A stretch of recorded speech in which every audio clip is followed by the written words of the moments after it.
महाराष्ट्र अनलिमिटेडमध्ये सुरुवातीला एक मोठी बातमी आहे। राष्ट्रवादीतल्या फुटीनंतर शरद पवारांनी अजित पवारांच्या गटातील महत्त्वाच्या नेत्यांच्या मतदारसंघामध्ये सभा घेण्याचा धडाका लावलाय। त्याचाच एक भाग म्हणून मंत्री धनंजय मुंडे यांच्या बीड जिल्ह्यामध्ये शरद पवार स्वाभिमान सभा घेणार आहेत। त्यांच्या सभेची जोरदार तयारी करण्यात आली आहे आणि धनंजय मुंडे यांच्या विरोधात शरद पवार काय बोलणार हे पाहणं महत्त्वाचं आहे। या सभेत धनंजय मुंडेंना पर्यायही शोधला जाण्याची चर्चा आहे। त्यामुळे सभेच्या व्यासपीठावरती पवार साहेबांसोबत कोण नेते असतील, त्यातही पवारांच्या शेजारच्या खुर्च्यांमध्ये कोण बसणार हे देखील पाहणं महत्त्वाचं आहे। सभेच्या पार्श्वभूमीवर पंचायत समितीच्या माजी सभापतींसह बीआरएसचे अनेक पदाधिकारी राष्ट्रवादी काँग्रेसमध्ये प्रवेश करणार आहेत। विशेष म्हणजे शरद पवार यांच्यासोबत शिवराज बांगर यांच्यासह बबन गीते यांची बैठक झाल्याचं देखील समोर आलंय आणि महत्त्वाचं म्हणजे बबन गीते यांचं परळी मतदारसंघात चांगलंच वर्चस्व आहे। त्यामुळे धनंजय मुंडे यांना पर्याय म्हणून शरद पवार बबन गीते यांना ताकद देणार असल्याचं बोललं जात आहे। परिणामी बीडमधलं राजकीय वातावरण तापलंय। तर बीडमध्ये राष्ट्रवादीचे नेते शरद पवार यांची तोफ धडाडणार आहे आणि राष्ट्रवादीतल्या फुटीनंतर शरद पवार यांची राज्यातली ही दुसरी आणि मराठवाड्यातली पहिली सभा आज बीडमध्ये होतीये। आमदार संदीप क्षीरसागर यांच्या वतीनं भव्य रॅली काढण्यात आली। शरद पवार बीडमध्ये येणार असल्यामुळे कार्यकर्त्यांमध्ये सुद्धा उत्साहाचं वातावरण आहे। सर्वसामान्य लोकांमध्ये फार उत्साह आहे आणि खतखत पण आहे या संदर्भातली। आणि आज लोकांच्या उपस्थितीमध्ये आणि साहेबांचं जे स्वागत बीड जिल्ह्यामध्ये आगमनानिमित्त होणार हे आपण बघूनच आपल्या लक्षात येणार। कुणाला कोंडीत पकडायचा हा काही विषय नाही आहे, परंतु प्रत्येकाची भूमिका ही वेगळी असते। जशी माझी भूमिका आहे तशीच जिल्ह्यातल्या काही नेत्यांची भूमिका आहे। सगळे आपल्या भूमिकेसोबत आहेत। माझी कुणासोबत ही चर्चा झाली नाही। मी कार्यक्रमामध्ये गेल्या 10-12 दिवसापासून कार्यक्रमात आहे आणि ज्यांचे काही प्रवेश आहेत ते जयंत पाटील साहेबांना त्यांचं बोलणं झालेलं आहे। आज व्यासपीठावरती आपल्याला जाहीर होईल। तर धनंजय मुंडेंच्या परळी मतदारसंघातून शरद पवार यांच्या बीडमधील सभेसाठी शेकडो गाड्यांचा ताफा परळीमधून बीडकडे रवाना झालाय। परळी पंचायत समितीचे माजी सभापती बबन गीते हे राष्ट्रवादीचे शरद पवार गटामध्ये प्रवेश करणार आहेत आणि यासाठी प्रभू वैजनाथाचा अभिषेक करून बबन गीते यांच्या गाड्यांचा ताफा परळीवरून बीडकडे रवाना झाला। भव्य शक्ती प्रदर्शन करत बबन गीते आज प्रवेश करणार आहेत। आज शरद पवार यांची बीडमध्ये जाहीर सभा आणि राष्ट्रवादी पक्षामध्ये फूट पडल्यानंतर वेगवेगळ्या ठिकाणी ज्या सभा होत आहेत त्यातली ही बीडमधली सभा आणि संपूर्ण महाराष्ट्राचं लक्ष या सभेकडे की शरद पवार बीडमध्ये काय बोलणार। धनंजय मुंडे यांच्या परळी मतदारसंघामध्ये ही सभा होतीये। ठिकठिकाणी हेसे बॅनर आणि सभेची संपूर्ण तयारी पूर्ण झालेली आहे आणि सभेच्या ठिकाणी असलेला पोलिसांचा हा मोठा बंदोबस्त दिसतोय। धनंजय मुंडे यांच्या परळी मतदारसंघामध्ये आज शरद पवार यांची तोफ धडाडणार आहे।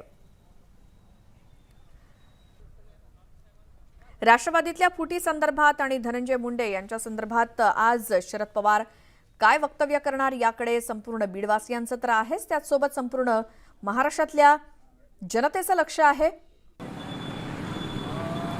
बबन गीते यांचा चेहरा हा शरद पवार गटातला एक सक्षम चेहरा मानला जातोय आणि जो धनंजय मुंडे यांना पर्याय म्हणून पाहिला जातोय। थेट आपण जाऊयात या सगळ्याचा आढावा घेण्यासाठी आमचे प्रतिनिधी सिद्धार्थ गोदाम आपल्या सोबत जोडले गेले। सिद्धार्थ, सभा किती वाजता सुरू होणार आहे? तयारी पूर्ण झाली आहे का? सभा 1 वाजता सुरू होणार आहे, मात्र त्याआधी शरद पवारांची बीडमध्ये ज्या ठिकाणी एंट्री होणार आहे तिथून मोठी प्रचंड रॅली आहे। आपण सभेची तयारी पूर्ण झालेली आणि आपण बघतोय की जे आहे शरद पवारांच्या या स्वाभिमान सभेसाठी शरद पवार समर्थकांनी खूप मोठ्या प्रमाणात या ठिकाणी तयारी केलेली आहे। तर दुसऱ्या बाजूनी अजितदादा समर्थकांनी सुद्धा तयारी केलेली आहे की ही सभा यशस्वी होऊ नये। मात्र या सगळ्या संघर्षामध्ये आजची सभा कशी राष्ट्रवादीबद्दल जो काही संभ्रम निर्माण झालेला आहे तो पूर्ण खुलासा करतील का? कारण जो काही संभ्रम निर्माण झालेला आहे त्यामुळे राष्ट्रवादी सोबतचे सवंगडी काँग्रेस आणि शिवसेना हे प्रचंड तणावात आहेत। त्यांनी वेगळ्या पद्धतीचा फॉर्म्युला सुद्धा केल्याची चर्चा या ठिकाणी असते। म्हणजे राष्ट्रवादीला बाजूला ठेवून काँग्रेस आणि शिवसेना पुढच्या निवडणुकीला सामोरं जातील अशी सुद्धा चर्चा आहे। या सगळ्या गोष्टींवर शरद पवार स्पष्टपणे बोलतील का पुन्हा राजकीय गुगली टाकतील हे पाहणं गरजेचं आहे। सिद्धार्थ, धन्यवाद सगळ्या माहितीसाठी आणि ज्यावेळेला 1 वाजता सभा सुरू होईल आपण थेट या ठिकाणची दृश्य पाहूयातच।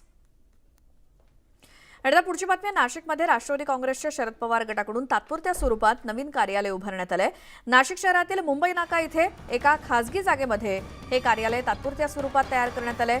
मुंबई नाका या ठिकाणीच राष्ट्रवादी काँग्रेसचं भव्य असं कार्यालय आहे। मात्र अजित पवार गट सत्तेत सहभागी झाल्यानंतर नाशिकमध्ये देखील राष्ट्रवादीत फूट पडली आणि कार्यालयाचा ताबा घेण्यावरून दोन्ही गटाचे कार्यकर्ते आमने-सामने आले।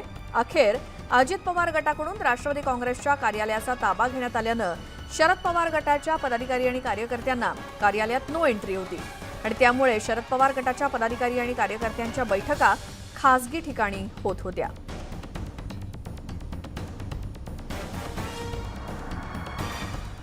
शरद पवार हे आमच्यासाठी आदरणीय असले तरी ते मोदींच्या नेतृत्वाला आव्हान देतात तेव्हा वाईट वाटतं। पवार मोदींचं खासगीमध्ये तोंड भरून कौतुक करतात, पण कदाचित नाईलाजास्तव शिल्लक राहिलेला पक्ष टिकवण्यासाठी मोदींवरती टीका करत असतील असा टोला भाजपचे प्रदेशाध्यक्ष बावनकुळेंनी लगावला। पवार साहेब आमच्याकरता आदरणीय आहे, पण आमच्यासारख्या कार्यकर्त्याला वाईट वाटतं जेव्हा शरद पवार साहेब मोदीजींच्या नेतृत्वाला चॅलेंज देतात। खरं तर खासगीमध्ये ते मान्यही करतील की मोदीजींसारखा प्रधानमंत्री देशाला आतापर्यंत मिळाला नाही, परंतु राजकारणाकरता राजकारण करायचं, विरोधाकरता विरोध करायचं, आपलं अस्तित्व टिकून ठेवायचं आणि राहिली सुली राष्ट्रवादी काँग्रेस ही थांबवून ठेवायची याकरता मोदीजींचा विरोध करताना दिसत आहेत। मुख्यमंत्री एकनाथ शिंदेंकडून आज मंत्रिमंडळातील सर्व मंत्र्यांसाठी स्नेहभोजनाचं आयोजन करण्यात आलंय। अजित पवार गटाचा मंत्रिमंडळात समावेश झाल्यानंतरचं हे पहिलं स्नेहभोजन आहे। वांद्रे इथल्या ताज लँडसेंड हॉटेलमध्ये आज संध्याकाळी 7 वाजता हे स्नेहभोजन होईल आणि या निमित्तानं मंत्रिमंडळातील समन्वयासंदर्भात चर्चा होणार असल्याची देखील माहिती मिळते।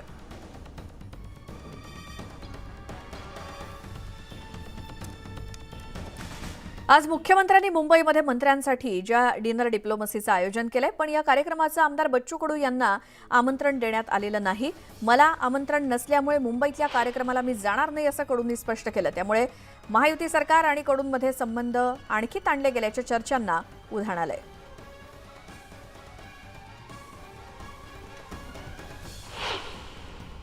नाही, मला काही निमंत्रण नाही आहे। माझं आज गोंदियाला दिव्यांग अभियान आहे आणि दिव्यांगाच्या दारी दिव्यांग कल्याण मंत्रालय अशा त्या दृष्टीनं तुम्ही आता गोंदियाला निघालो आहे, मग त्याची काही कल्पना नाही। शिंदे फडणवीस सरकार स्थापन होऊन 14 महिने उलटले तरी भरत गोगावलेंना अद्याप मंत्रिपद काही मिळालेलं नाही। यावरूनच भरत गोगावले यांनी शिंदे सरकारच्या पहिल्या मंत्रिमंडळ विस्ताराचा भन्नाट किस्सा सांगताना आपल्याला मंत्रिपदानं कशी हुलकावणी दिली याचा किस्सा सांगितला। आमचे मुख्यमंत्री अटक सापडले दिसले आम्हाला, बोललो तर ठीक आहे, बोललो काय तो एक बोलते माझी बायको आत्महत्या करेल, एक बोलते मला नारायण संपवल, एक बोलते राजीनामा दे। 5:30 एकाला फोन केला, बोललो काय रे संभाजीनगरला तुम्हाला 5 पैकी दोघांना दिले, आम्ही 3 पैकी 1 पण घेत नाही, आम्ही थांबतो। बोललो तुला एवढी घाई कशाला, त्याला समजवला तर बायकोला काय करायचं। तो साहेबांना बोलला तर त्याची बायको तर आपल्याला जमायला पाहिजे म्हणून त्याला बोललो त्याला घेऊन टाका आणि बोललो त्याला नारायणाने संपवायला नाही पाहिजे, आपली एक सीट कमी होईल, बोललो त्याला पण जा, तुला तर मी थांबतो तुमच्यासाठी आणि मी थांबलो तर आजपर्यंत। राज्याचे उपमुख्यमंत्री देवेंद्र फडणवीस यांना जपानकडून शासकीय अतिथी हा बहुमान मिळालाय आणि हा मान यापूर्वी पंतप्रधान नरेंद्र मोदी यांना मिळाला होता। जपान सरकारनं देवेंद्र फडणवीसांना शासकीय अतिथी असा दर्जा देऊन आमंत्रित केलंय आणि फडणवीस येत्या 20 ऑगस्टपासून जपानच्या दौऱ्यावरती आहेत। जपानच्या दौऱ्यात ते परराष्ट्र व्यवहार मंत्री, अर्थमंत्री आणि पर्यटन मंत्री यांच्याशी चर्चा करणार आहेत। आता एक सविस्तर बातमी गडचिरोलीहून। सुरजागड प्रकल्प हा विदर्भासाठी गेम चेंजर ठरण्याची शक्यता आणि या प्रकल्पामुळे नक्षलग्रस्त आणि मागास गडचिरोलीमध्ये तब्बल 1 लाख कोटींचा उद्योग येणार आहे। विदर्भ विकासाचा उपमुख्यमंत्री देवेंद्र फडणवीस यांचा मास्टर प्लॅन नेमका आहे तरी काय, जाणून घेऊयात या रिपोर्टमधून। अधिकारी काम करत नसेल तर त्याला धडा शिकवण्यासाठी त्याची बदली गडचिरोलीला करा, हे वाक्य आपण अनेकदा ऐकलंय। मात्र आता दिवस बदलले, कारण नक्षलग्रस्त अशी ओळख असलेला गडचिरोली जिल्हा आता विकासाचं नवं पर्व रचतोय। गडचिरोली जिल्ह्यातल्या सुरजागडच्या कोनसरी मायनिंगमुळे गडचिरोलीच्या दुर्गम भागात रोजगाराच्या अनेक संधी निर्माण होत आहेत। लॉयड मेटल, त्रिवेणी मिनरल सारख्या कंपन्या आता सुरजागडमध्ये आलेल्या आहेत. यातील एका मायनिंगचं पुढील महिन्याभरात उद्घाटन देखील होणार आहे. सध्या असलेली 20,000 कोटींची गुंतवणूक पुढच्या काही दिवसात 1,00,000 कोटींवर जाण्याचा दावा उपमुख्यमंत्री फडणवीसांनी केला आहे. आपण आता 20,000 कोटीच्या अतिरिक्त इन्व्हेस्टमेंटला मान्यता दिली आहे. त्यामुळे एकाच वेळी येत्या काळामध्ये जुन्या प्लॅन्टचं उद्घाटन आणि नवीन प्लॅन्टचं भूमिपूजन की ज्यातनं या गडचिरोली जिल्ह्यातल्या 30,000 भूमिपुत्रांना या ठिकाणी काम मिळणार आहे. जगातील सर्वात चांगल्या लोह खनिज खाणीमध्ये सुरजागडच्या खाणींचा समावेश होतो. स्टील उद्योगावर आधारित प्रकल्प कोनसरीमध्ये साकारले जात आहेत. यातून स्थानिकांना मोठ्या प्रमाणावर रोजगाराच्या संधी उपलब्ध करून दिल्या जाणार आहेत. आज हमको क्या साल में 15,000 रुपए कमाते थे तेंदुपत्ता, एक 15 दिन काम करके तेंदुपत्ता का कमाई करते थे. आज आप लोगों को हम कम से कम 1,15,00,000 रुपया साल में हम दे रहे. एक आदमी को जो लेबर काम कर रहा है 1,15,00,000 रुपया में हम यहाँ से देने का काम कर रहे. ओरिसा, झारखंड आणि छत्तीसगड सारख्या छोट्या राज्यांनी मायनिंगचा योग्य वापर करून आपापल्या राज्यांना समृद्ध केलाय. पण नक्षलग्रस्त भाग असल्यानं सुरजागडमध्ये उत्खननासाठी कुणी धजावत नव्हतं. पण आता उपमुख्यमंत्री देवेंद्र फडणवीसांनी स्वतः या भागाची माहिती घेत आवश्यक सोयीसुविधा उपलब्ध करून देण्याचं आश्वासन दिलंय. त्यामुळे आणखी उद्योजकांची यामध्ये गुंतवणूक वाढवत सुरजागडला देशातील नेक्स्ट डेस्टिनेशन बनवण्याचा विश्वास फडणवीसांनी व्यक्त केलाय. खूप मोठ्या प्रमाणात समृद्धी येऊ शकते.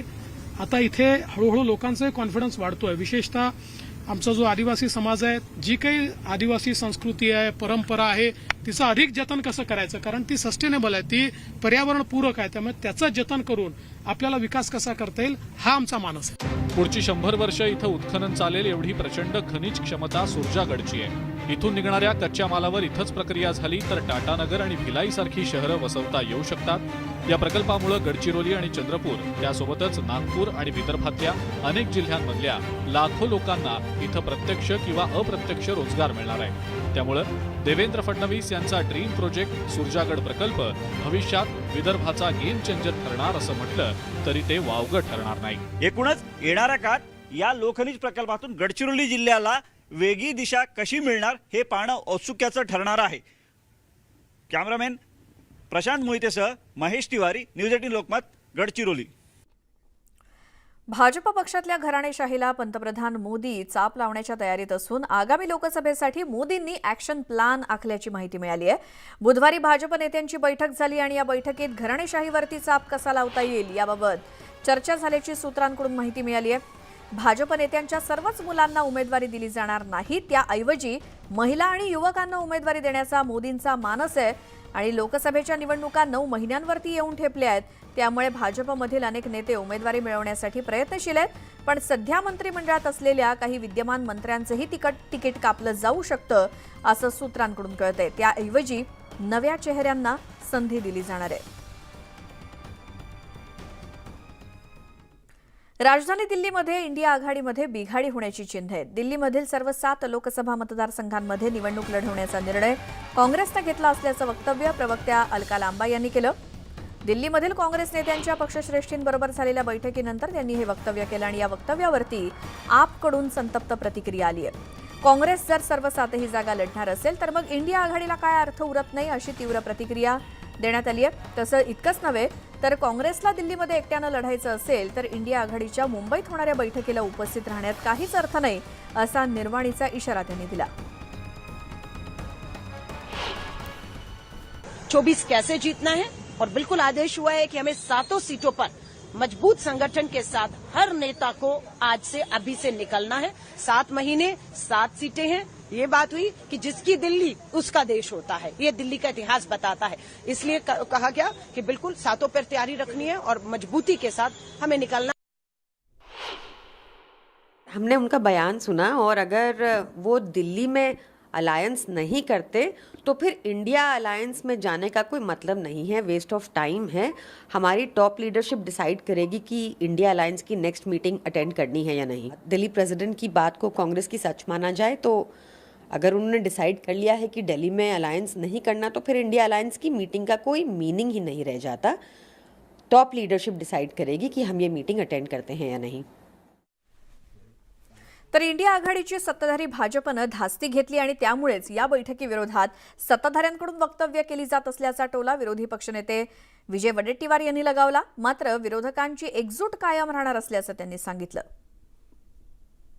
ही आता तिसरी बैठक आहे. बिहार आणि बेंगलोर नंतरची बैठक आहे. या बैठकीतला एजेंडा काय असावा, कुठल्या विषयावर चर्चा होईल, हे राज्यातील नेत्यांना त्याची काही कल्पना नसते.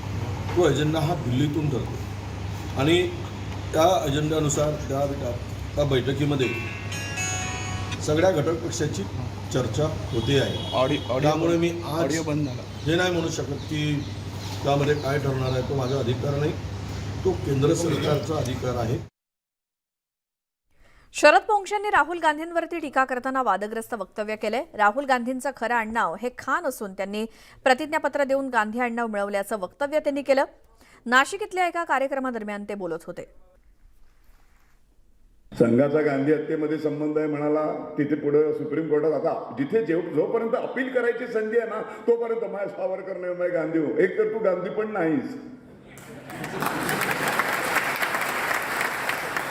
ॲफिडेव्हिट करून ना आडनाव घेतलेलं आहे, ते ओरिजिनल आडनाव खान आहे. हे काय महात्मा गांधींचे वंशज नव्हे. त्या आडनावाचा यथेच्छ फायदा घेण्यासाठी हे आडनाव घेतलेलं आहे.